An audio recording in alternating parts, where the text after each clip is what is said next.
اديني خرجتك من بق الاسد اهو، عدي الجمايل. جمايل ايه هو انت هتعملهم عليا ولا ايه؟ انت فكرك ان امك كانت هتقدر عليا؟ انت ما تعرفش خالتك ولا ايه؟ ده انا قوية القويين. عارفها وحافظها صم، عشان كده هسيبها في حالها واخلع عنها. تخلع تروح فين يا ولا؟ اوعى تكون طالع عند زفته الطين اللي ما تتسم. ايه لا لا لا مفيش الكلام ده. ده انا رايح لواحد صاحبي هنا كده ساكن جنبينا هيوصلني بالمكنه بتاعته الكليه. هعمل نفسي مصدقاك لحين ما اقعد مع البت سلمى كده واناقش معاها الموضوع ده على رواقه. لا لا لا لا استني خليكي جدعه، ما فيناش من تسيح صدفه. وما فيناش من نوجه، دي حتى ناشفه وحاشفه كده على السنان وبتحمي على الصدر وبتجيب سكر، ده تهنيله تاخدها.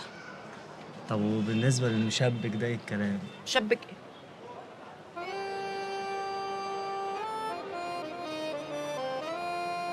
يا لها من مفاجأة.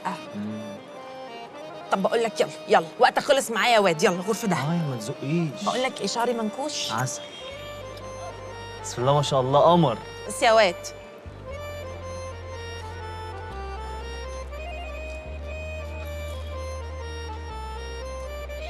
صباح الخير. صباح الورد، تعالي. يا اخويا العربية بتاعتك عالية قوي. ما قلتليش يعني انك جاي؟ هو تفتكر انا هسيبك تاني بعد اللي حصل لك؟ طب مش كنت تتصل وتعرفني؟ يا سلام، عشان اكلمك تقولي لي ايه اللي جابك خليك انا حافظك يا صدفه، ها؟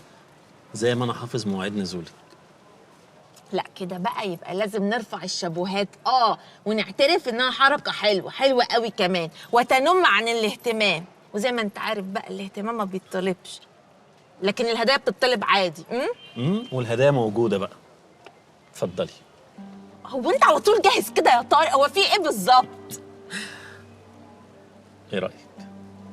يا لهوي، ده شكله غالي قوي. مفيش حاجه تغلى عليك يا صدفه. وده قطع معاك كام؟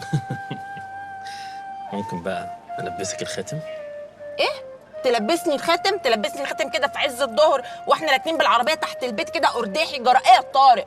شويه سنس كده، كملها يعني، لما تعمل حاجه حلوه كملها.